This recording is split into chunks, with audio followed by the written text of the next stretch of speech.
Okay.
All right.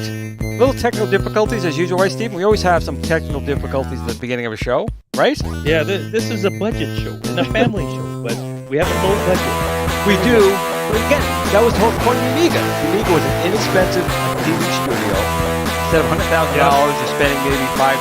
Not even $2,000. But real quick, we do have a guest on here. I want to bring him on as quick as possible. Very glad he was able to come on. We have some people in the chat we will say hello to. We have Adam, Jennifer, Jeff. I want to welcome you all. We do have a really special guest tonight. We have Keith too. So who's our special guest tonight? You got him on today, Steve. Why don't you tell us who our special guest is? I was able to convince our next guest. It was like twisting a rubber arm. He kindly obliged to the show here, and he's basically AMIGA rookie, to be honest. So, and I got to meet him this last weekend at World of Commodore in Toronto, Ontario. So, I want to welcome David. Welcome to the show. Hello, everybody. Very nice to be here. I feel honored. And actually, David and I had met a while ago when he was on the Retro Buzz show. A couple of years ago now. You were promoting your last book, actually, the last time you were on the show. You're writing a lot of books. Yeah, it's amazing because, when I was at school, I was completely oblivious to learning. But at least I thought so. And, I just couldn't wait to get out of school to do some other thing, a little fishing or something. But it was really strange and later in life, and I know how much I've got a reasonable intellect and a reasonable understanding of words. But if anybody was 10 years ago, you could have write a book or more, I would say, what planet are you from? Because I've got no idea about writing books. Well, tell us about the book, because I did see the posters that you're promoting your book at World of Commodore in Toronto. And tell us about the book, what it's all about, and the title and everything else. We'll bring up a picture. Glenn's got a picture of the book and stuff like that. Yeah, we can pop that up right over here. Hit the right window. I have so many windows on it, you know? Bleep. Here we go. You shouldn't swear at me using the word Windows. It's a curse word around here. Yeah, exactly. Well, actually, what I'm promoting at the moment is actually the third book on the right of your picture, which is Volume 2, because Volume 1, which is the one in the middle, has already been released, and I sold out of those books on the weekend in Toronto. Yeah, basically, this book, it started out as being one book, we thought. I wanted to write about what happened to the IPs and patents and logos and other things that Commodore and Amiga owned after the bankruptcy hearing, which in fact I was in New York when SKool bought the whole bunch. And after SKool completely screwed up everything, it's quite amazing. The vultures are all scavenging around trying to pick up bits of the pieces of the remnants of Commodore. That's why it's called vultures and vampires. I was trying to figure out, where's the vultures come from? You just clarified. It was interesting. It's interesting because what happened was that a couple of years ago I was at the big show in Germany, not the Amiga show, the big Gamescom. Gamescom, yeah. And I was secretly shown the Vampire standalone V4, which blew my mind. It's amazing, absolutely amazing bit of kit. And so I came up with this idea because I knew about the vultures, and I thought, well, it's a perfect title for a book, From Vultures to Vampires. And so I went and spoke to the Apollo guys and said, can I have your permission to use your name in my book? Which, of course, they fell over about. And the condition was that they gave me one V4 for a prize from within the Kickstarter. Anyway, the net result is that we started to... Actually, what happened was I contacted several people who I already knew and said, look, I want to write about the things that have happened since SKool. Will you send me some information and also give me a perspective of the way it is with your products today? And one of those people I contacted was Trevor Dickinson, who I already knew quite well. In fact, Trevor did the foreword for my first book, which was the whole story about how Commodore went bankrupt. That's the Commodore the Inside story. And anyway, he immediately wrote back and said, Dave, I've already got a lot of material that I've been gathering. How about we co-author? Which I thought, what a wonderful idea, because, he's got so much more information than I have. And anyway, we started writing, did the Kickstarter, got well funded. Before we knew it, we got enough material to do a second volume. Wow. So, and to be honest with you, I was not really happy about that for the simple reason that there is a gentleman called Brian Bagnall who's quite well known. Lots of books he's written about Commodore, but of course he was never actually involved with Commodore. So his stories are circumspect, I guess is probably the best way to put it. A third-person perspective of exactly. what happened. So he did a Kickstarter for one book, then decided to do a second and just said, I'm going to charge you again for the second and again for the third. And I was not very happy about it. I didn't really want to do that because I felt it was like cheating my readers. So what I did was I contacted everyone and said, look, guys, we've got enough material for volume 2. However, you may feel that you do not want to get involved. So if you don't want to get involved, just tell me and I'll give you your money back. Or alternatively, if you want to buy the second book, I'll give it to you at half retail price. And 5 people cancelled, one of whom subsequently came back and reordered. Everybody else was really happy with it. Now, that was a big mistake on my part because it's taken such a long time And to be honest with you, what happened was that this year I've been very sick. In fact, I was in hospital for a period of time, had some minor operations, and I lost a good couple of months, which meant I've missed the Christmas deadline for printing. Nothing I can do about it at all. But what's happened, of course, is that in this period of time, everything has gone up in price. The cost of the paper, the cost of printing, the cost of shipping. It means basically that everybody who's bought the book at half price, which is quite a lot of people, they've done really well because I'm making absolutely zip out of it. That's the bottom line. You're giving them away for free, it sounds like. Basically, that's what's happening. Anyway, cut a long story short, we were getting so much more material. For volume 2, we ended up 550 pages, which is far too much for a book. So no option, volume 3. Nice.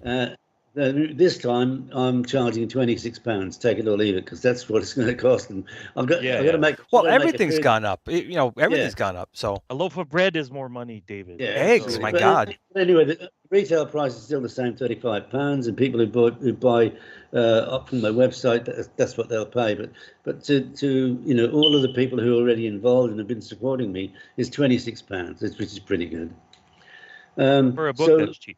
Yeah, and I mean, anybody who's seen the books, they know it's very, very high quality. I don't believe in producing something on the cheap. It's top quality paper, top quality printing, full color, lots of black and white photos, and I'm really proud of what we produce, And anyway, that's Vultures to Vampires, and I can tell you, gentlemen, it is an incredible story. It is unbelievable. It's actually much more, I think, more interesting than the inside story, even though, of course, I was part of the inside story. Perhaps it might be an idea if I give your listeners just a big overview of my background at Commodore, because please. Everybody seems to think that I was managing director of Commodore UK, which is true, but I didn't start life that way. I joined Commodore in the UK in June of 1983. I was recruited to sell pets into the retail market. So my background and when you say pet, you mean the pet computer, not like pets like dogs and cats. No, pet computer. Right. By Commodore. Yeah, our crowd's a little... They're younger than us. They're younger than us, so, the pet is an animal to these guys. Right, okay. Anyway, I have to say that I joined them, and my first day at Commodore was unbelievable, because there was a brand new... Commodore has always had two divisions. It has a business systems and it has consumer products division. And I was recruited for the business systems because the pet obviously was a business product, although they wanted to get it into retail, and ultimately that probably would have happened. But anyway, my first day, they had a brand new business systems manager for Commodore UK, and it was his first day, and I sat down in front of him, and he hadn't got anything for me to do, nothing. It was really embarrassing. Mike Tate, his name was. Anyway, what happened was that his secretary came in, and she said, Mr. Tate, she said, I'm just going to the supermarket to buy some coffee and tea. Do you have a preference of tea? And as God is my witness, in front of me, he picked up the phone, he rang his wife, he said, hello, darling, what tea do I like? In front of me, I wanted to die. He didn't even know himself what tea he likes. Wow. He didn't have absolutely no clue whatsoever. I'm dependent on my wife, but not that dependent. Yeah. Well, anyway, so cut long story short, I walked around the building and I found a guy called John Baxter, who at that time, 1983, he was Commodore's marketing manager. So I said, introduced myself, and I said, look, John, I've just started today. Can you give me something to do, for goodness sake? So he said, actually, you can do something for me. He said, there's a new shop, a big shop just opened up on the North Circular Road, which is a big road in the centre of London that you eventually you can get all the way around. Eventually take it probably 3 days. It's a nightmare. But anyway, there's a new shop opened up. He said, I've been meaning to go and check them out. He said, go and check them out. Here's the address. Come back and give me a report. So I found this place, walked in. Guy said, who are you? I said, my name's David Pleasance. I'm on Commodore. Commodore, come in. And they gave me a glass of champagne. So I said, I'm going to love this job. How old were you then, David? I was old enough to drink. Okay, all right. Offering a 19-year-old a drink? No, I was much older than that. But I thought I'm going to love this job, but it turned out it was their open day, and they had sent Commodore an invitation, but true to Commodore style, nobody ever responded. I just Wow. complete fluke walked in on that day. It was meant to be. It was meant to be. Anyway, kind of very, very long story short, after a few weeks there, I was told that Commodore's decided that they're not going to have anywhere near enough product of the pets to open a new division selling into retail. So I'd actually been recruited for nothing. Now, what year was this, David? 83. Okay. June of 83. But anyway, the girl who actually interviewed me, she rang. I was doing some research into, there's a whole lot of different retailers in the UK, and I've been out of the country for a while. I was living in Australia for quite a long time. So what I decided to do was to reacquaint myself with all of the retailers in the UK to find out who would be the first company to approach to get pets into. And there was a chain of stores called Lasky's who had 54 shops all around the country. And within 26 of them, they had a store within a store called Micropoint. And they were selling business type products, not computers, but they were selling fax machines and copiers and software, and printers and that sort of stuff. So I went to the head office and spoke to the managing director and said, look, I'm with Commodore. We want to launch a new product. Do you mind if I can I go and talk to your manager of the Micropoint stores and get permission from you, which he did. Of course, my plan was to sell into them, prior to actually having the product to launch. And I was in the 24th out of 26 stores that I'd visited when this girl, Eileen Stroud, who recruited me, she rang me at it. Remember, we've got no mobile phones in those days. Anyway, luckily I was where I was supposed to be. Anyway, she said, David, do you remember at my interview with you that I told you that things happen quickly within Commodore? Yeah. She said, well, it's your lucky day. She said, Commodore 64 was launched a few months ago. It's going crazy. We need a national accounts manager, and you're it. Get back here as soon as you can. So I ended up joining the consumer division to sell 64s and VIX, of course, which is still around. Instant promotion. Yeah, it was. It was really bizarre. But anyway, cut a long story short, once I got my feet under the table there, and I outlived 2 or 3 different managing directors for different reasons. Eventually, I started to influence the way that we did things, particularly in the way that we did marketing. And I introduced the whole concept of bundling stuff. We kept the 64 alive 2 years longer than it should have been by we put out 2 different packs every year with different software and stuff in it, and we made it really attractive proposition. So anyway, I did the same thing with the AMIGA 500, and I'll tell you that story because I think you'll find it quite interesting. I went to Ocean Software, and they had just come back from Hollywood, having paid $1 million just for the rights to use the name Batman the movie. Oh, did he freeze? Might have froze. He froze up a little bit. I think I know he's going with it. I think they were doing a game pack. Here he comes. He's back. I think. Chirp. Batman took him away. Can't use his name. Chirp. Chirp. Oh, it looks like I hope he comes back. We had some technical difficulties at the beginning, so everyone knows. Here he is. Oh, David, you popped out for a second. You just mentioned they spent $1 million to get the license for Pac-Man, and you froze up. Not Pac-Man. Sorry, Batman. No, Batman. Yes, I'm wearing Pac-Man. That's what I was thinking that, but it's Batman. Yes. Yeah. So you said $1 million for Batman. Now, was that for that console pack? The console pack you guys were going to sell?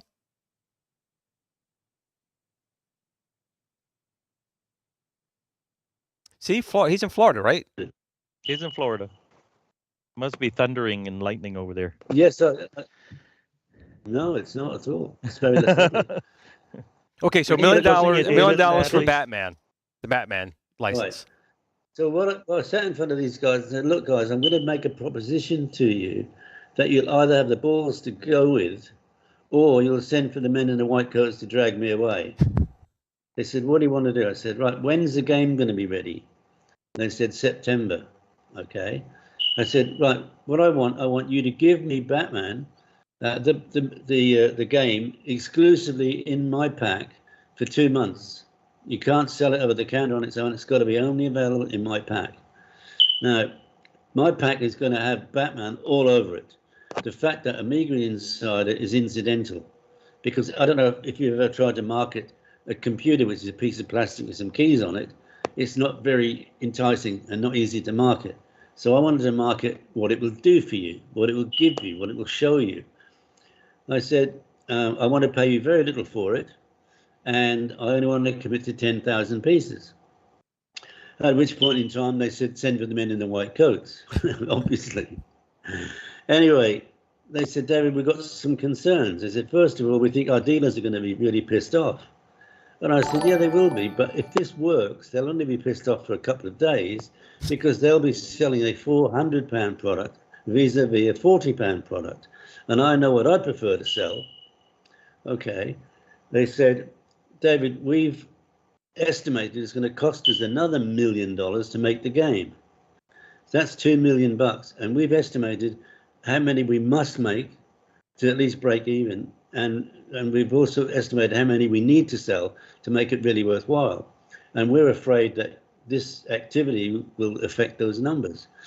And I said, well, listen, gentlemen, I've got a much, much bigger advertising budget than you because I have 5% of we've got £100 million turnover. So I've got that money is going to be advertising Batman. I'm going to be complementing your advertising. Okay. And they said, anyway, the bottom line is that their dealers were pissed off for a couple of days, but very soon that they were really happy. Well, how did it turn out overall? Well, hang on. I just get back to tell you that they ended up they sold they sold 5 times their highest ever estimate, and I didn't take 10,000 pieces from them. I ended up taking 186,000 pieces. Wow! Because that's how many Batman packs we sold in 12 weeks of a Christmas. In 12 weeks? Wow! 12 weeks. Yep. So, well, that goes to say we had a super chat for you, David. Franklin Harris said David is fantastic. So Frank is our guest next week. Yes. So he's telling you already. We know that it was a fantastic deal. So that was really good. They obviously liked it at that point, right? Yeah. But the point is, and the reason I'm telling you that is that because I was then made a sales and marketing director at Commodore UK. But what happened was that, I mean, I don't know if you know, I'm sure you do. There are 2 types of salespeople in the world. There are hunters and there are farmers. I'm a hunter. I'm not a farmer. I like to hunt. I like to get given new pastures, go and make something happen. And what happened was that there was a vacancy came up for the general manager's job at Commodore Electronics Limited, which, if you didn't know, was the holding company for the whole group of Commodore, based in Basel in Switzerland, in a particular canton there called Aisch. It was based there because we paid 0 tax by being there. And I was given that job, and I was in charge of 37 countries where we did not have an operating office. And I was in 7th heaven there. It was fantastic. Anyway, that was in 1990 and 1991. And then in 1992, January of 92, I was made vice president of Commodore Inc., the sales company in the US, who frankly were, in my opinion, sales prevention officers. But anyway, I was there for a year, and then I went back to the UK as managing director of the UK. At the time when Commodore was in deep financial trouble, and I wasn't given an option. I was told I have to go back to the UK because Mediali knew that I built the business, and they were desperate for money, and they knew that if anybody could get out of them, it would be me. So that's my background. So, you know, I'm probably very well placed to talk about Commodore because I was all over the world in various roles and saw it all from the inside. You were at ground zero, basically, of Commodore's last stretch of 10 years, let's say, or yeah, what have you, right? So I was there 12 and a half years altogether. And to be honest with you, gentlemen, even though I worked for a prick, you know, Mediali was an imbecile. I love my job every day. I could not wait to get to work, wherever it was. I just loved every second of it because we were setting the scene. You know, we were at the head of this. In those days, in the early days, it was a cottage industry, and we led the role. Everything that happened, everything that we did, before long, Sega copied, Nintendo copied. They all copied what we did. Well, you guys were pioneers at Commodore because before that it was calculators and business machines that weren't computers, right? And you guys were on that forefront of pioneering microcomputers in the Right. house as we know it. Right. There Right. really wasn't anything. I mean, there was Apple with Apple, 1. There was a few people. There was the Altair. But you guys were, again, forefront. And you guys are the first guys to hit $1 billion in sales. Correct me if I'm not wrong, right? Yeah, that's true. That's true. And it took a professional expert to bankrupt the company. Takes a special kind of human being to do that. Oh, Well yeah. skilled. Well Yeah, skilled. absolutely. Now being at the company as long as you were, David, you obviously had your PET, you had your VIC-20, you had your Commodore 64 and all the derivatives of the 64, like the Plus 4 and so forth. The 64 game machine also you guys had. But then you had the Amiga line. Now, the Amiga was basically an outside company that was purchased, and it was kind of a subsidiary of Commodore. It was Commodore Amiga. How was the company itself with that? Like Apple had, they had the Apple II, and they had the Macintosh, and Jobs basically had 2 separate teams, or kind of fighting over resources and stuff. How was it with Commodore with the 64 and 8-bit line, which you guys had, and then you had the Amiga? How did that interaction happen with these teams of engineers? Well, all I can tell you is that obviously at first, Commodore really had no idea what it was that they'd bought. They did not know, is this going to be a top-of-the-line, all singing, all dancing games product, or is it a business product? And when they launched the Amiga 1000, it was kind of only a bit of both. It wasn't powerful enough to do the job that people had envisioned it would do in terms of, studio work and stuff like that. It just wasn't powerful enough. And it's very typical of Commodore. I mean, Commodore never, ever had a business plan. You must know that. They never had a business plan of any kind. Right. And they used to stumble from one crisis to the next. Do you know, in 12 and a half years that I was with Commodore, they never once came to me and said, David, you're doing all these sales. What does the market want? What do we need to make? What price point do we need to meet? What features should it have? They never, ever asked us. Suddenly, I get 10,000 plus 4s shipped into my warehouse. Who in God's name wanted a plus 4? It was just a doorstop. It was a stripped down machine. Something that you could never sell. Well, I don't know why they built that. Well, why did they build it? Why did they build a lot of the products that they built for no reason whatsoever? And well, I can tell you the reason, and that is because they kept changing their head of engineering, their head of manufacturing. They kept changing people, and I don't know where they got these people from, but they were complete lunatics. I mean, the last person they hired was a guy called Bill Sidness, head of engineering. He was from IBM, and his responsibilities, claim to fame, was he was in charge of the IBM PC Junior, the biggest flop in world history. And let me tell you this: when the first day in January of 1992, when I went to Westchester to work as vice president, I went to see the engineers. So I've always been a big supporter of the engineers, particularly Amiga guys, because they're so good. They're great people. And that we had 7 engineers on the Amiga line. There were some junior engineers that worked for them, but basically it was 7 guys. And we had 40 PC engineers in 1992. 40. Now, why in God's name would you? I mean, who on earth was making their own PCs in 92? Nobody was. It was ridiculous. But the reason was that Bill Sidness had given jobs to 40 of his mates. Oh, jeez. That's what you had to put up with. No wonder we went bankrupt. Right. That hemorrhaged money out that door, basically. Exactly. And that's the sad part. At the same time, Mediali recruited a new guy, head of manufacturing. Now, I don't even remember this guy's name. That's how a significant impression he made on me. But he insisted, forget all the other manufacturing places that we had. We got to manufacture the CD32's got to be manufactured in the Philippines. Anyway, I said to myself, why on earth would Commodore want to put anything up in the Far East? We weren't selling anything. We weren't selling any product into the Far East at all. Not even dribs and drabs. Nothing.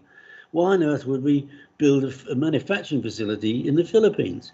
Well, it turns out this guy had been working in the Philippines. That's where he was recruited from when we hired him. And he had a mistress there. That's why we set up everything in the Philippines. We are Wow.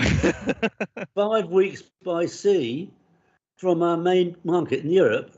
I was going to say something, but this is a family show, so I'm Yeah. not going to say anything. Yeah, but you don't need to, because we all know. What But you're at the Oh, time, man. was that like common knowledge at the time? Or you kind of found out like after the fact that all I know is I found out very quickly, because I couldn't. I asked the question, why are we building some in the Philippines? It doesn't make any sense at all, and that was the response I got.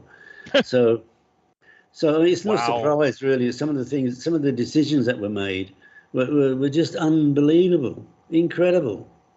Wow. So, That's I mean, nuts. again, I would say then, what was your high point? I mean, there was obviously issues at Commodore, Jack Tramiel leaving, and then you had Atari, he starts up Atari, and now you have this war of those companies. But what was your high point? I know you also had that sign milestone, outside of let's say. Sega. You put, the 32X, big billboard sign. But what was your, moment of saying, you know what? This is the top of my game right now. Well, I'll tell you exactly what it was. When I was told to go to the consumer division in Commodore UK, the guy there who was the sales manager for consumer products, a guy called Paul Welsh, and because he did not choose me, I was given to him. Commodore used to go through phases where you weren't allowed to hire from outside; you had to hire from within, and that was one of those cases. So I was given to him, and he didn't like me for that reason. No other reason, as far as I can tell. Anyway, he and I didn't hit it off particularly well, and the problem was that he was very, very disliked by all our customers. And in fact, we had a brand new managing director came in, a guy called Nick Bessie, who was actually from IBM. He was a really, really good guy. I wish he'd stayed. Anyway, within a couple of days of him joining, he said, I want to spend the day with you. I said, okay. So we went out in the car, and he says to me, right, David, what's going on? And I said, well, do you want me to tell me what you want to hear, or do you want me to tell you the truth? And he said, if you don't tell me the truth ever, he said, you're out of here real quick. And he said, so what's going on? I said, my biggest problem is Paul Welsh, my boss. And they said, he said, oh yeah, everybody says that. I said, no, hear me out. I said, the problem is that I don't know why, but for some reason, my customers hate him. And I have to make it difficult for me. And Nick basically said, oh, you're exaggerating, aren't you? And I said, I swear to you, I'm not. Anyway, we were on the road to this appointment, which was 2 hours away from our office. We went to see the Co-op, a big group, and they were up in the north. I can't remember the name, Grace. Anyway, when we arrived at this building, the marketing director Peter came down to sign me in, and the first thing he said, without even talking to Nick with me, he said, "You haven't got that bastard Welsh with you, have you?" That's the first thing he said. I swear to him. And Nick basically looked at me and said, "You've set this up," which of course I hadn't. I mean, first of all, that appointment was made 2 weeks before, and I didn't know Nick Bessie was coming out with me that day until 6 o'clock the night before. Anyway, so Nick says to Peter, he says, "Would you mind telling me why you just said that?" And Peter said, "No problem." He said, "That guy's never going to set foot in this building again." So Nick says, "Why?" He said that you guys agreed to take some product back from us. He said, and I've been chasing the credit note forever and ever. He said, and Paul Welsh was in here 10 days ago. He said, I was on my way into a board meeting, and he absolutely assured me that I would have the credit note within 48 hours. He said, I went into the board meeting and I told him we're going to have the credit note, and he hasn't fucking delivered. So he's never set foot in this building again. So needless to say, I thought he was going to kick you out the door and say, "Get out, just get out." Shoo. Not at all. I mean, I'm a people person. I'm already good with customers, Anyway, cut a long story short, very quickly after that, Paul Welsh was fired, and I got a new boss. In fact, I helped the guy get chosen as a friend of mine who was actually an accounts guy, but because he was an accounts guy, all the customers loved him, and that really made it easy for me. Anyway, cut a very, very long story short, sometime after this happened, Paul Welsh he'd been recruited by Bob Gledo, who was Jack Tramiel's right-hand man for a very long time. Paul ends up working for Atari and selling the ST. And of course, with their ST, they had a head start on us, several months. Plus, they also had the MIDI port, which made a big difference. They got a big market hold into the music market. Anyway, when I got the 500, I made it my personal destiny to kill him and to kill the ST. Right? That was exactly what I wanted to that do. was a big war. That was a big war. It was the same processor, same a few things, you know. So let me tell you how I did it, and I absolutely killed the ST. We never had lots and lots of small accounts. We always had 4 or 5 distributors, and they had all the small accounts. But the small accounts are the people who matter, because they're the ones who know their business. They can fix things. You know, the big chains like your Dixons and your Comet, your Sears, and they don't know how to do anything. That's not their style.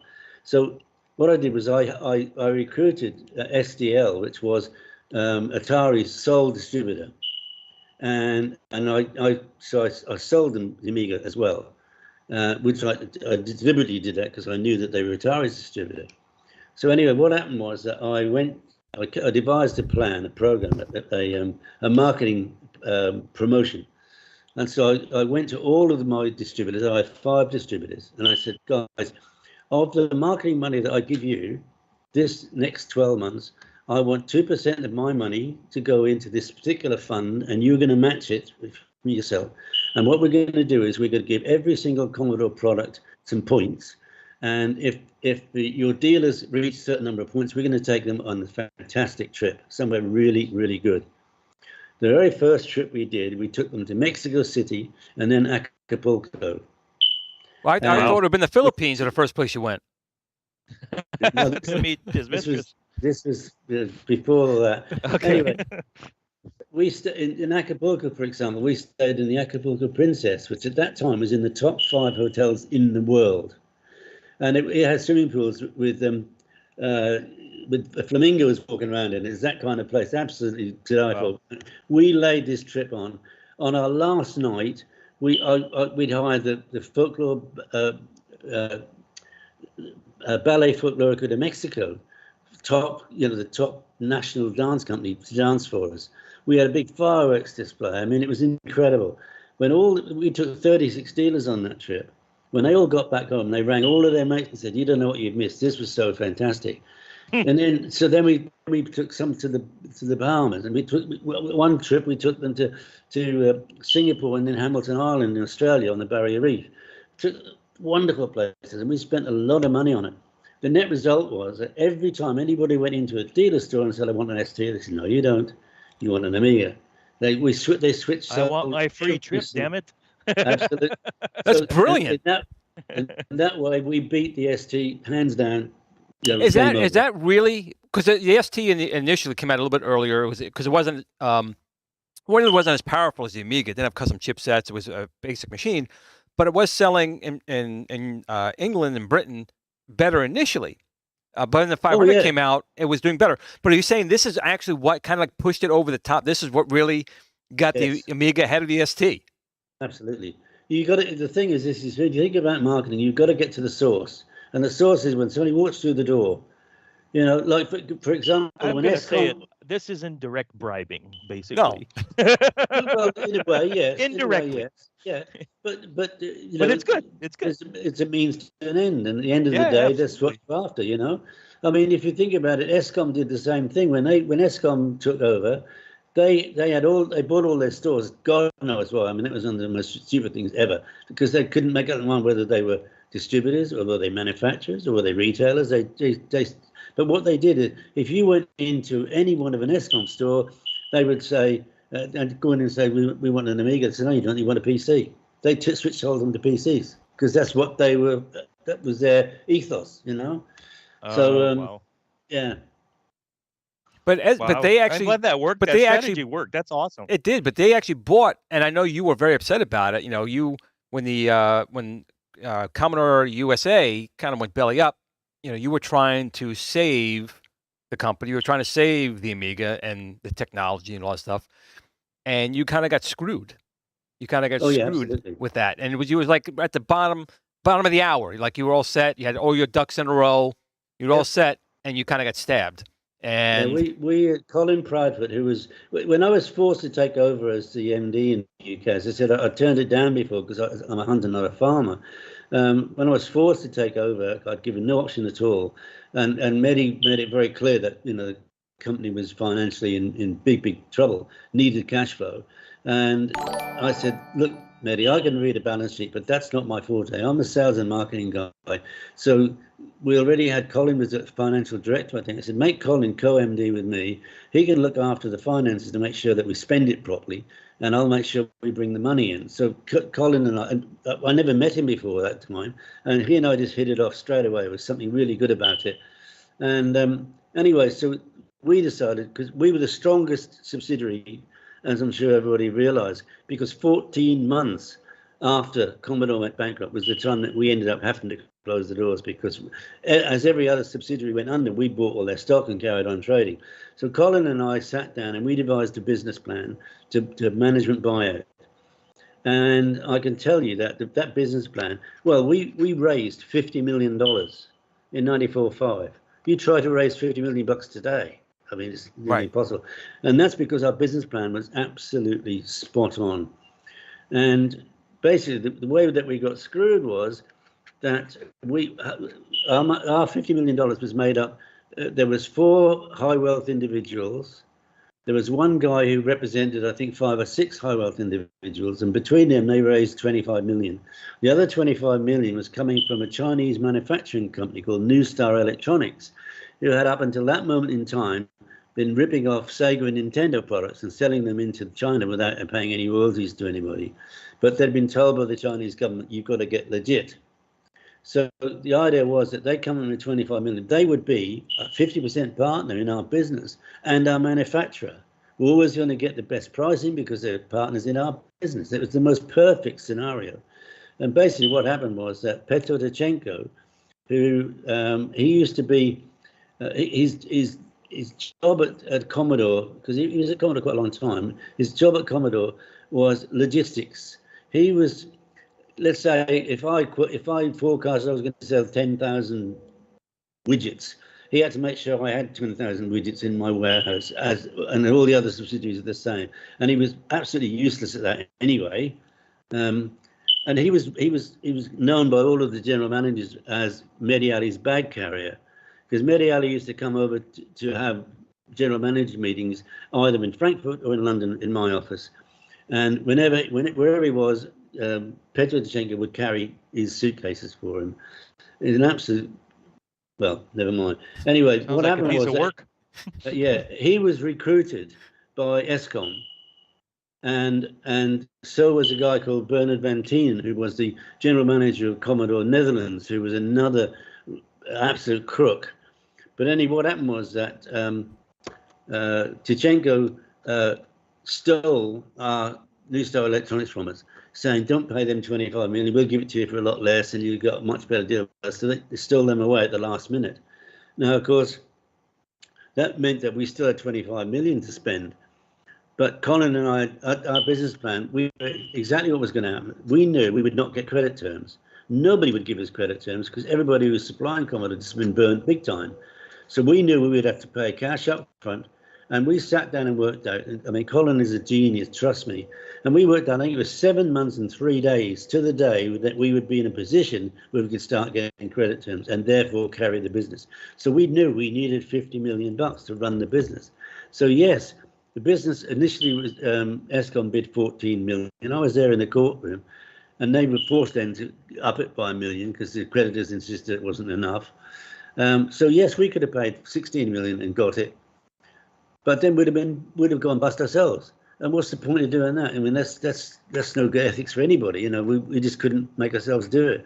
So we were cheated choked a few months down the road, and that was it. Absolutely, yeah. There's no question about it. We would have done that. So yeah, that was well, it was amazingly sad. And I've got to tell you, I was suicidal at the time because everything we'd done was so spot on. You know.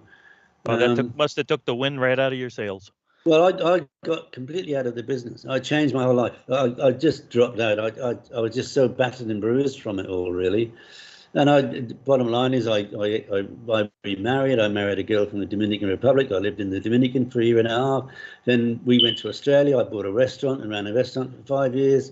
Wow. All sorts of anything different. Well, it's understandable, David. To be honest, lots of companies and products go up, belly up. It's a fact.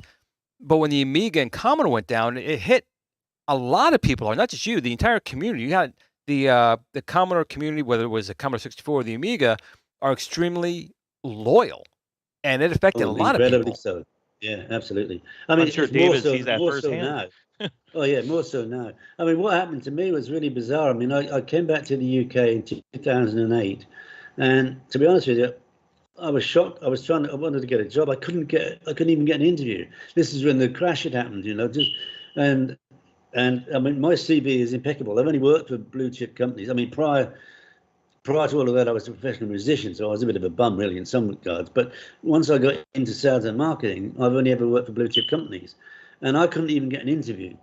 But anyway, what happened was in 2015, I got an email from these guys in Holland saying, we're doing an Amiga 30th anniversary celebration event. Would you be a guest speaker? And I was floored. I nearly fell on the floor when I got this email. What are they talking to me for?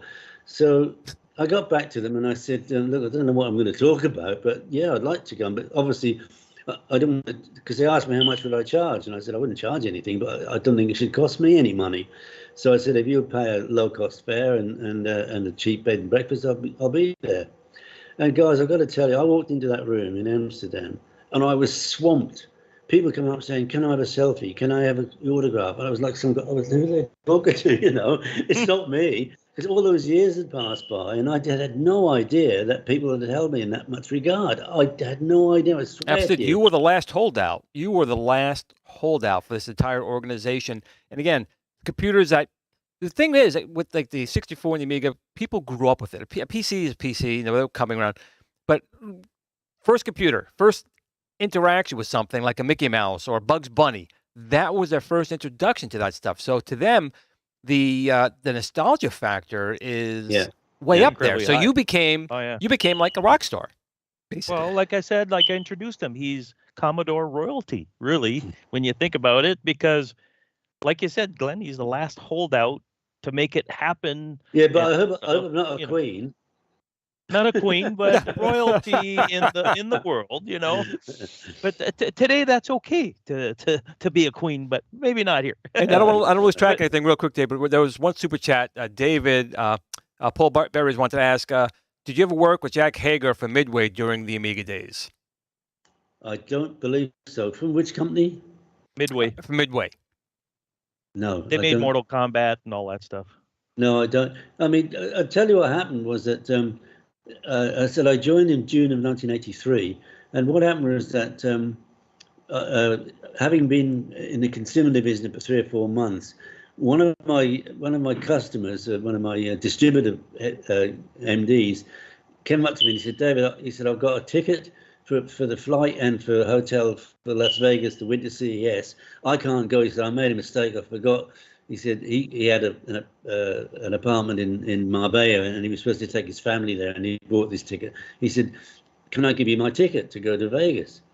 And so I went straight to my then managing director and said, "Look, I've been offered this ticket. Is it okay for me to use it?"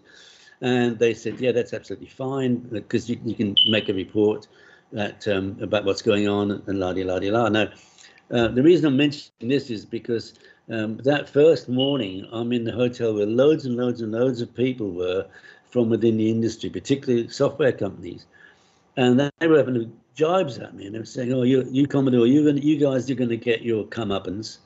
And I said, "What are you talking about?" They said, "Oh, as soon as the Japanese come in with their MSXs, they're going to show you a thing or two." And it turned out that Commodore had been very aloof. That's probably the best word. They didn't want anything to do with the software companies at all, which I didn't really understand. Anyway, I taught all those guys a lesson. I said, MSX isn't going to work. And they looked at me like I'd come from Mars. And I said, I'm telling you, it's not going to work. Why? I said, look, it's simple logistics. I said, I've been in the retail game a long, long time. I said, as far as I'm aware, there are 16 companies, Pioneer, Hitachi, Toshiba, all coming out, and they're all going exactly the same spec product, full compatibility, and they're all selling at £149. I said, yeah, that's right. And I said, okay. Now I said, let's take Dixon's, for example. Dixon's is our biggest retailer. I said, they may range 5 machines. They'll range Pioneer, they'll range Sony definitely, and maybe a Toshiba, probably their own brands, they show, maybe one other. But the thing is that not every one of those 16 brands is going to get ranged. They won't, it's impossible. I said, do you think they're going to go away? Of course they're not. They're going to come knocking back on the door and say, look, forget £149, how about £129 retail? Or how about £99? They will destroy themselves because they're all selling the same thing. Right. And which turned out to be absolutely true. Everything I predicted turned out to be true. But what nobody predicted, even me, is that they didn't have compatibility either. They're on death knell. But anyway, the reason I'm mentioning all this is I made a point then to get close to the software companies. Right. That led me to doing the bundles with the 64 with all these different products in it, putting the top games in and things like that. My mantra was, we don't sell computers, we sell dreams. That's what we did. And we sold 64s by the bucket load. Thousands and thousands and thousands of 64s when it should have been a dead product. But getting back to what you're talking about, the fact of the matter is that when the 64 was released, and not long after the AMIGA, we hit a product for a generation that needed something new. You know, you'd been through the 60s and the 70s, where it was basically music. 80s was kind of no man's land, punk and identities. But when the computers came out, home computing, it gave something to for people to do that the generation needed. And if you look around now, there are many people in great high-paid jobs around the world that owe all of that to their first coding on the 64 or beyond. And of course, the AMIGA just made it that much easier. And much more powerful. Again, in the UK, you have tons of software companies that started with the ZX Spectrum, you know, and those machines. A lot of programmers came from the microcomputers of that era. Yes. Well, you're basically, David, talking to two guys here that are in IT because of the Commodore products. Right. Glenn's an IT guy. I'm an IT guy, a graphic designer also. But essentially, if it weren't for those computers, we wouldn't be doing what we're doing, really, to be honest with you, because exactly. It gave us that start. Well, the hard part of that dream. Well, the hard part is that the AMIGA line really had the niche in multimedia. You know, you had Apple coined the phrase multimedia, but the AMIGA was the machine that actually did it. Then you had desktop video. Again, the AMIGA, once you got a video toaster or other things in there, even before that, just Genlocks. You know, the AMIGA that was its thing. And it's just a shame that it really couldn't have been leveraged more. They had, Babylon 5, a complete TV show that used AMIGAs. Sequest used AMIGAs. Some movies like Sherlock Holmes used AMIGAs. AMIGAs were very much well used in the TV marketplace, but still it just didn't get the penetration. Why do you think that happened, David? Well, again, I think it comes back to there are two main factors in my opinion why Commodore went bankrupt and were destined to go bankrupt. First of all, they had never had a business plan. Now, for example, I would never have allowed companies like GVP to do work on their own. That Commodore should have done in collaboration with GVP. They should work with them to make sure that they got all of these products that were compatible with their own machines and work together and share the spoils. Because that's what collaboration is, the winning formula in anything that you do. There's no question about that at all. But because they didn't like that, in fact they fought them. I was told by a guy the other day that GVP were almost stopped from selling their products because Commodore was going to take an injunction out against them about some minor patent. That's crazy. That's crazy because all their products made their products better. Exactly my point. Another level. Exactly my point. It doesn't make any sense, you know. And the other reason is because Commodore never ever had any external auditing. Right? Now, what does that mean? Okay, well, let me tell you this. Remember I mentioned this guy Bernard Van Tienen, who was general manager of Commodore Netherlands, right? Every single quarter, He used to brag to us at our general managers meetings. He used to brag that he had not reached his quarterly target. So what does he do? He writes and invents invoices. He puts product on a truck and sends it on a journey for 4 days, out at the end of the quarter and back in at the start of the new quarter. Wow. Time after time after time after time. Wow. So Commodore never really knew its true financial position. Because nobody caught on to that and reported it? No. But Wow. it gets worse. It gets worse. Now, remember I mentioned I went to the US in January of 1992. And the thing was that when I got there, Commodore was not selling anything to anybody. Nothing. And I had, I think, three reps and 3 marketing people, really good team of people. And I said to them, why aren't you selling anything? Oh, we're not allowed to. What do you mean you're not allowed to? We're told we can't sell anything to anybody. Why? We don't know why. Why are you in business if you don't sell anything? It turns out that all of these customers, all of the major retailers in the US owed money to Commodore, and nobody ever bothered to ask them why. So what I did. So first thing I'd said, right, make some appointments for me. I'm going to go and meet the people. Let's get to the bottom of what the hell's going on, because I can't fix anything if I don't know what's wrong. So the first appointment I went to happened to be Sears, top of there, I think it was the 14th floor of the Sears Towers from memory. And I'm sat with 12 people around the boardroom, and my guy, Steve Salas, my rep for that region. So I introduced myself to all these people, and I said, okay, I'm David Pence, I'm in Commodore, I think it was 8 years or whatever it was at that time. And I said, I understand that, things aren't going so well for you guys here in the US, and I'm here to see if I can find, a reason that we can, find common ground, la-di-la. So I said, look, all I ask from you is honesty, and you get honesty from me. So do you mind telling me why you're not paying your bills? And they said, well, Mr. Pleasance, it's very simple. We're just waiting for you to come and take all our stock back. I said, oh. I said, well, in 8 years I've been with Commodore, I've never known for us to be a lending library. At which point in time, they pushed this piece of paper across the desk to me, to the boardroom table, and it was a letter signed by Jim Dion, who was the president of Commodore Inc., and it was sale or return, signed by him. Wow. And they had filled their store, they had filled Sears up, rammed full of product. Guess what that product was? Don't say +4s. Nope. +4s could have been 64s. 64s would have sold. 128s probably. No. Commodore PCs. Nope. CD TVs. Oh, really? Can you imagine Sears selling a CD TV? I mean, they're hard pushed putting the bloody ringing up a till and putting something in a plastic bag.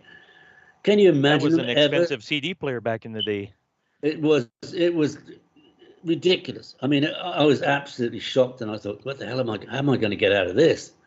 Because it's signed by the president. I can't do anything but honor it. So anyway, I think how much product were they sitting on of these units? I think it was something like $330,000, something like that. Okay, that was just Sears, but every major store in the US. So he did the same. He did the same. Yeah. Sell or boy. Yeah, sell or return, right? So anyway, thinking quickly on my phone, I said, gentlemen, I'll be honest with you. You should never have been sold that product. It's completely and utterly wrong for you. It's totally and utterly wrong. What you should be selling is the AMIGA 500, which is selling like wildfire in Europe, and you should be selling it in similar. I said, how about? I said, I don't want to start my career in the US with a big negative in my books. How about I'll take all the stock back as agreed, and you give me an order to the same value of AMIGA 500s, and if you do that, I will make you your own Sears pack. So it's completely unique, which they agreed to. And I got out of every single one of those. Nice. Except one person screwed me over.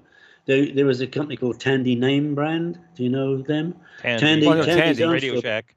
Yeah, but they were a Tandy store, but they also sold name brand products. And that guy there, his name was, I'll think of it in a minute. Anyway, he screwed me over. I took all the stock back, and he wouldn't give me an order. Oh, well, you win some, you lose some.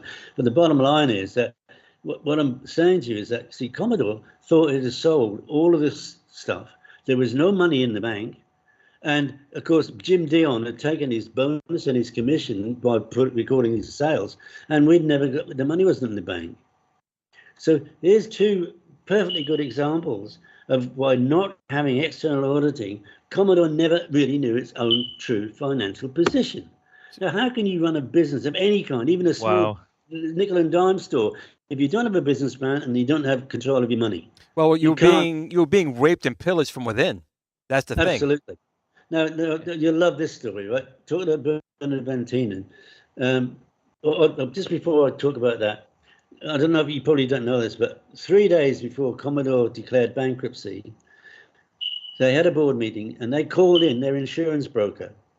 And they paid this insurance broker, they paid him $5 million of creditors' money, my money and other people's money, to take out an insurance policy which was non-cancelable, non-revocable, non-anything. It would stick to cover their own asses, officers and directors of Commodore worldwide, right?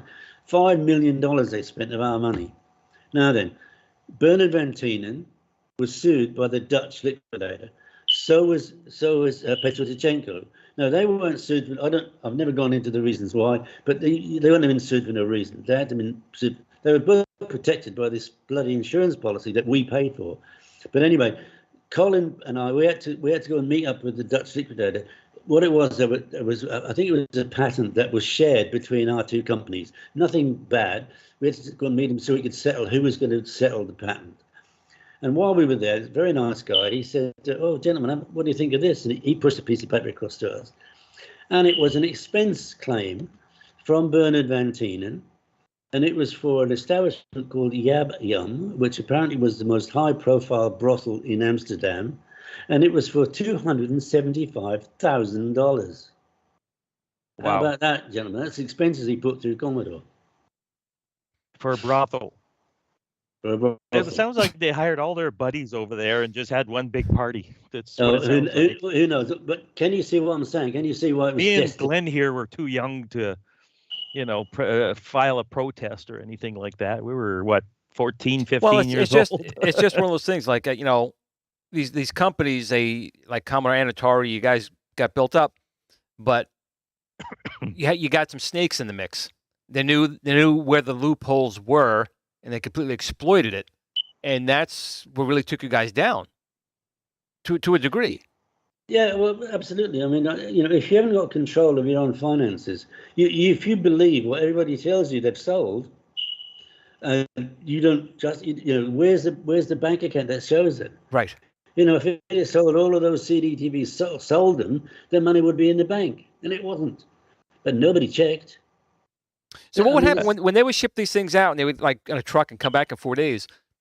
Didn't the system say, okay, we shipped out 500 CDTVs and now they're back 4 days later? That just never included anybody, I guess. No external auditing. Wow. No checking, no nothing, no due diligence. Just put it back in the warehouse. Be done with it, I guess. I want a CDTV. I want a CD32. Those are the two things I don't have. I almost bought them a couple of times. I have a CD32. Doesn't work, but hey. But So we did talk about your high point. Was this kind of like the low point, or was it something even worse? Still. No, well, it's something that I knew within a few months of being at Commodore. I knew that they didn't have a business plan. I didn't realize that they didn't have external auditing yet, so it came late. Particularly when I was general manager at Commodore Electronics in Basel, because all of the expenses came across my desk, even though I was not. Many other expenses came across my desk. I wasn't anything to do with that. It just did. My responsibility was sales into 37 countries. Well, 36 originally, and then I opened up India because we weren't selling into India, and I couldn't understand why. So I got selling into India, but no, I wasn't aware of that until later on. But if you think about it, those two are the most logical things that send a company bankrupt. But the money that they wasted, I mean, it was legion. Right, is another. This is another low for me, right? When we kept the 64 selling for 2 years beyond when it really should have stopped selling, because we could put these fantastic packs.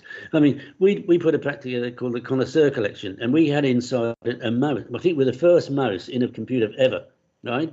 And that was a product from Japan called the Neos Mouse and Cheese. It was an art package, a connoisseur collection. We had all these different packs with different themes and everything else. Anyway, the time came and I knew that we were not going to sell any more 64s. Now, that was my clientele was a socioeconomic group that could spend about £200. Maybe at a push we could have gotten to £250, but they couldn't spend £400 on an Amiga 500. So I went to Mehdi and said, right, Mehdi, this is what we need to do. We need a low-cost, cut-down Amiga 300. Oh, Reduce the cost, right? And so, but it needs to be upgradable. So we get that same socioeconomic group, or keep that same people spending money, but they're buying a low-cost Amiga that gets them onto the ladder. So the next thing you know is I got a load of 600 shipped into my warehouse. Now, first of all, why in God's name would you call something a 600, which was a cut-down version of a 500? What wizard came up with that? I never understood that as a child. yeah, but I remember that distinctly. That whole thing. Right. People, but Atari did the same thing. They came out after the 800 and 400. They came out with the 1200 that did less, but it cost a little bit more. So people were buying more 400 800s. Yeah, but what I'm trying to say is that the plan I had, I think, was a perfectly logical plan to keep right. Now, not only did they call it a 600, it cost more to make than the 500. It killed the 500, stone dead. At the same time, that Commodore ran out of 500, so they shipped 500 pluses without telling anybody. Right, another not business plan thing. They just keep shipping them. We're not telling anybody. Of course, there were some differences in terms of compatibility between the 500 and 500 plus. So we killed this 500 range stone dead because everybody thought the 600 must be bigger and better and greater and all that stuff, and it cost more to make. So we killed the golden goose and bought something out that did not achieve the objective. Now, what in the 600 made it cost more? You had less components. You had surface solder mount. What made the 600 cost more than the 500? Because Germany decided that they wanted certain things compatible with it, which were not what the whole idea was about. I mean, again, we were never given the opportunity to talk with each other. Each subsidiary should have got together on a regular basis and said, let's talk about what do we all want? How can we make this all work better? They kept us apart. Mary Ali used to sort of say to me, the Germans are outselling you. And I said, I can't believe that. Obviously, subsequently, I found out that was complete bullshit because when Colin and I we were going to bid for the business, we got to do our due diligence, and we went to Westchester and looked at it, and we'd been outselling in Germany for a long time. But Mehdi used to play that off against us, I think, one after another. But but the fact that they never came to us and never said, what do we want? What does the market need? Or they kept introducing all these things because Dave Haney had been working on something. And whoever was head of engineering at that time would say, what are you working on? Doing it? No, we don't do that. Stop that. Do this. And then all these half-finished products that never, ever got finished. One thing after another. And it's actually in the first book, my first book, Commodore the Inside Story, there's a chapter by Beth Richards. She was the engineer that was working on the CD1200 project to turn the 1200 into CD32, which never got launched because we went bust before then. But her whole chapter talks about all these half-finished projects. I remember the Amiga Ranger product that was being worked on. That was like the next level Amiga back when it first came out. That kind of got stalled as well. So there was quite a few. The AAA chipset, and you settled on the AGA chipset.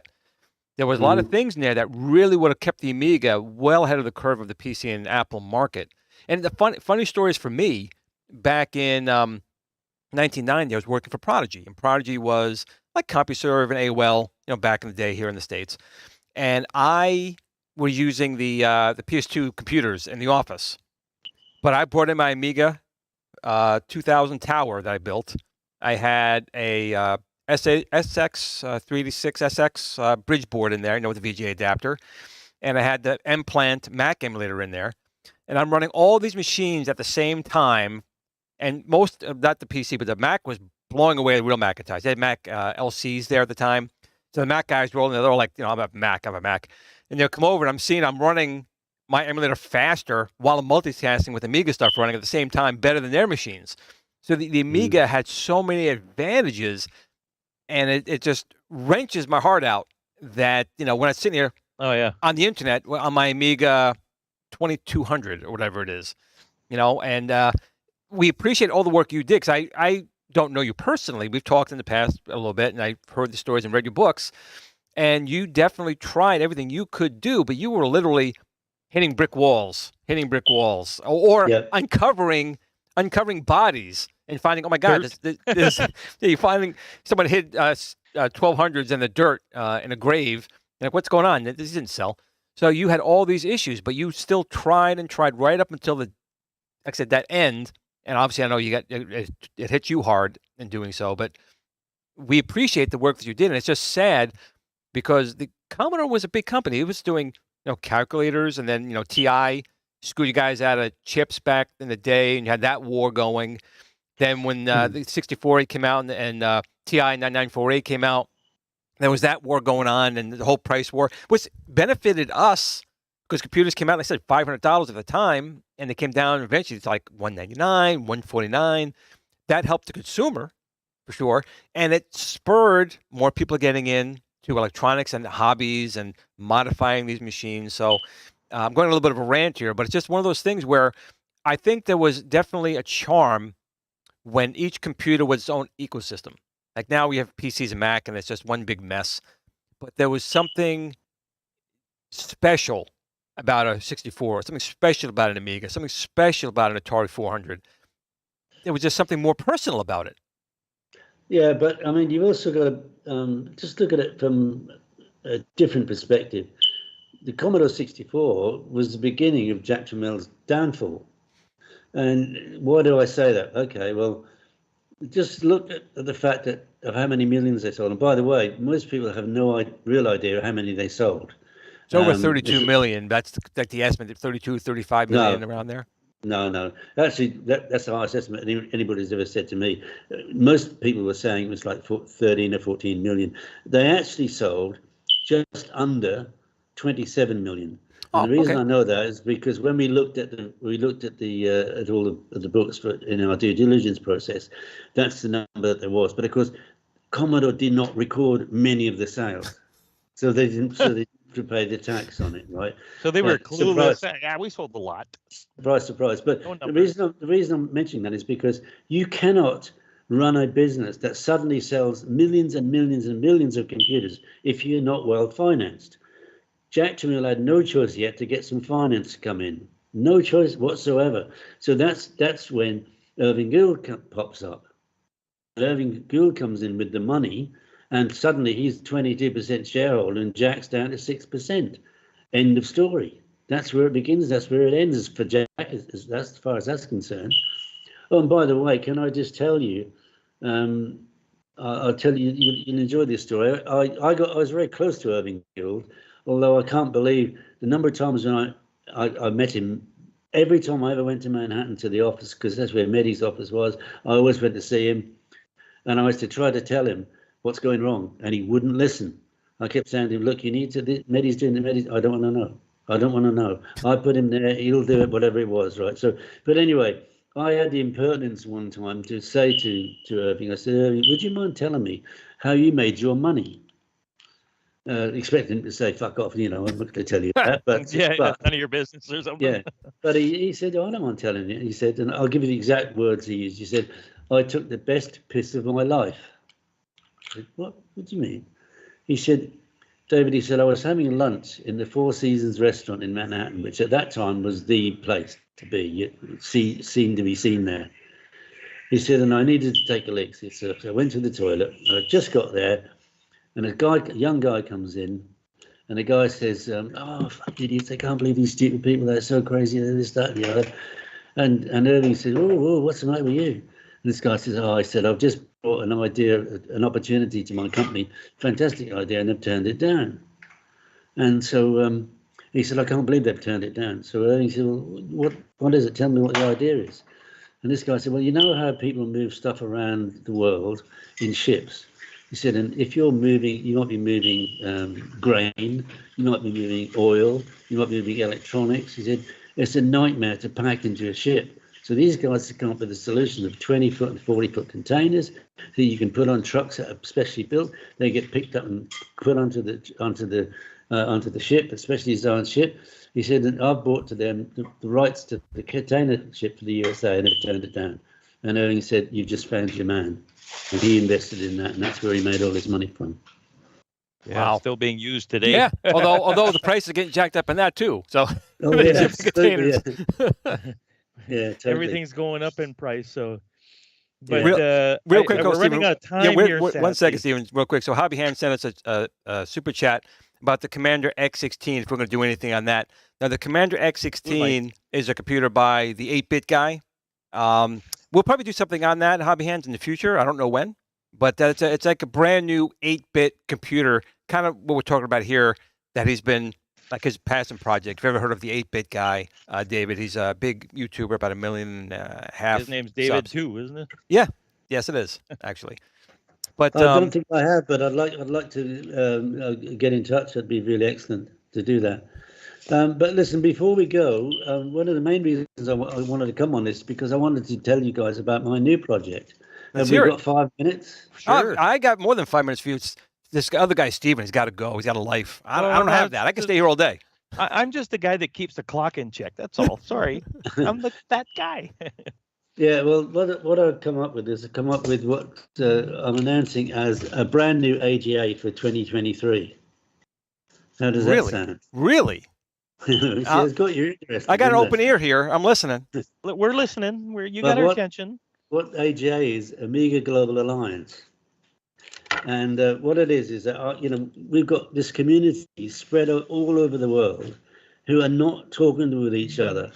So I want to bring the whole world of Commodore and AMIGA fans under one umbrella. And that's what the AMIGA Global Alliance is. The hub of it is we're building a website which will be the best directory for everything to do with Commodore and AMIGA, where you get things fixed, how you can advertise, how you can promote the rest of it. It's called aga.directory. We've registered that already. That's being built. I've got 6 webmasters all around the world started to work on it already. So that's under the hub of it. It's an annual fee-based thing, but what I'm going to be doing is I'm going to be putting some of the money back into the community. So, for example, I'm starting off, it's a £37 or 37 euros or $37 annual fee. Picked on 37 because that's the it's the 37th year of AMIGA, so it just seemed right to me.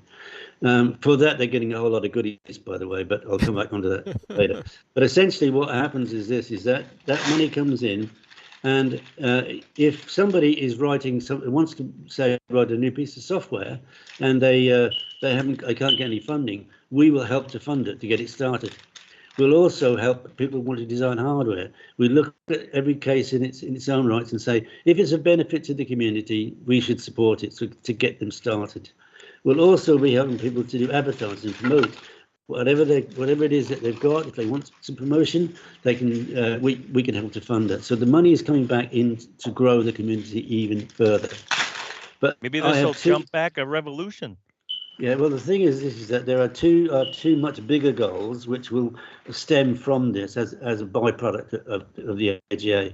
The first one is I want to establish a not-for-profit foundation, Commodore AMIGA Foundation, where we should have archive everything. That should be. We should have a Hall of Fame. We should have an annual awards event. Think Emmys, Grammys, that kind of level. I'm talking about black tie event, annual event, where we reward people who have put stuff and done stuff for the community. And there's a lot of that going on. But my ulterior motive is I'm absolutely astonished that we do not have a Hollywood movie about the Jack Tramiel story. Because that would be awesome. That is a story that has everything. It has ethos and pathos. It has love, hate, romance, war, everything in it. It's an amazing story from the time when Jack got rescued from Auschwitz by the American military, how he goes to America and joins the military to say thank you, how he opens up a little typewriter shop on the Bronx, and from that he builds a $1 billion empire. It's a fantastic story. Now, who would play Jack Tramiel in Hollywood? Who knows? But Jack Black. I know, for example, I know for absolutely certain that there's no way that even if AJ is massively successful, I don't think it will be. Even if it was, we'd never be able to raise the multi-billions it would take to make a movie. Well, you know what? The funny thing is, David, is again, Commodore and Jack Tramiel really do have a story just as equal to Steve Jobs and Bill Gates, much more so, right? And they've had multiple movies, and I agree with you. Even also, the Atari's story with Nolan Bushnell, how he started. Because there's a lot of interaction. Back in those early days, there was a lot of interaction between all these companies. There was a little espionage, a little bit of this, a little bit of that. So I agree. That would be, I think, a great show, a movie.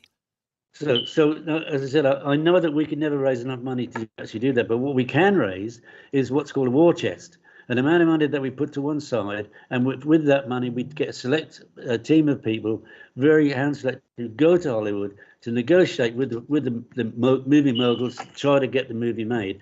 Or at the very least, we can go to people like the companies that do the documentaries, right? Netflix and people like that, even Apple TV.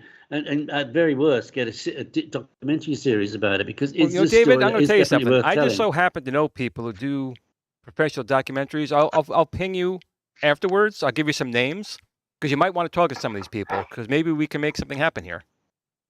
Well, what I'm asking for you guys is, I want you guys to, will you promise to support the AGA concept? We'll get you back on the show. Yeah, absolutely. And when it's more molded, we'll get you to promote it hard, and we'll tell our folks. There's a lot of Amiga guys with us tonight. So the thing is, I was going to do a Kickstarter this month, but I found out that Dan and Ravi did a Kickstarter this month for their Retro Art podcast book that they're doing. So I held back. So I'll probably be starting a Kickstarter early January, and that's when I need everybody's support, because I want to get this thing up and running. I mean, it's very well underway already, and everywhere I've gone, everybody said, yes, it's a great idea, let's do it.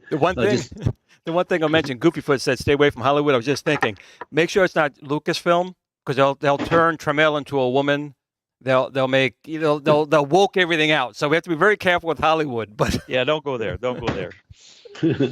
Not going to have that. But I think it's a great idea. Well, we'll have to get you back on, really, there to promote that and everything else. You got our support. Fantastic. Gentlemen, thank you so much for giving me the opportunity to blah my story. And I hope we loved having you on. Enjoyed it. David, it was our pleasure. Sure. And everyone in the video comments below will have a link to David's website. We can pick up his book, and we'll put more information down about the new AGA. And I am still going to send David you some information on people who do professional documentaries. These are top guys, and maybe work something out. You never know. If it doesn't work out, it doesn't work out. But I'll at least get you in touch with certain people that may be able to help. Sure. You know what? I want to say something to you, David, before you leave. So, as Glenn was saying earlier, you held on to Commodore and everything else, but I think what you're doing now is you're still a good ambassador for the Amiga or Commodore for the rest of us, because let's face it, nobody's getting younger, and us guys that were really young back in the day, we had no voice. And you're sort of helping us to become the next voice, in a sense. You know what I mean? So I want to say thank you for that, because there's a lot of people that love your stories, love the efforts that you did and everything else. And I think sometimes, people don't say it enough, but thank you. They don't. Yeah, thank you for still being, the face of Commodore. I mean, basically, you are the face of Commodore. Well, I really appreciate your sentiments. Thank you very much. It's lovely to hear that. Just one other thing. While I'm in the States here, I'm here in Miami for a few weeks over Christmas. I have family here, and I'd love to be staying here permanently, but just a few obstacles in the way. But I shipped ahead some of Commodore the Inside Story books, and also the Volume 1 I've shipped ahead, and I'm doing a special offer, because the problem with shipping those books from the States, from the UK to the States, is it costs £18.40 one book. But that's crazy. I'm doing the special now, 2 books for $38, and include shipping from the US. But I've only got a few, so if anybody wants them, get in touch with me. Email at davidpleasance.com is probably the best one to get me on. Awesome. So again, email at davidpleasance.com. Check out the website, email them. They'll get you some books. Well, thank you again, sir. David, thank you so much for coming on. We really appreciate it. My great pleasure. Thank you, gentlemen. And Stay safe. everyone watching, want to thank you for this extended edition of Kicking Old School. Have a great weekend. Remember, no matter what you do, how many books you buy, or what you support, remember to game on and tell your family and friends that you love them. Take care. David, that was fantastic, man. Thank you so much.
At the Tiny Arcade fan page. Remember, don't admire people too much. They'll disappoint you.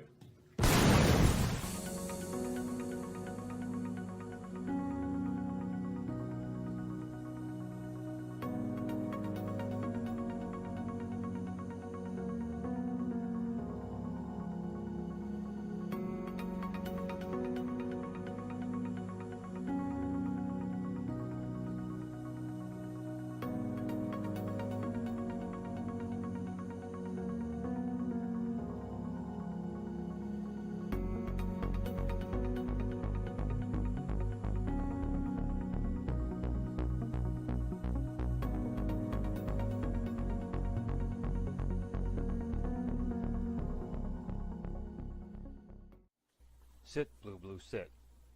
Good dog.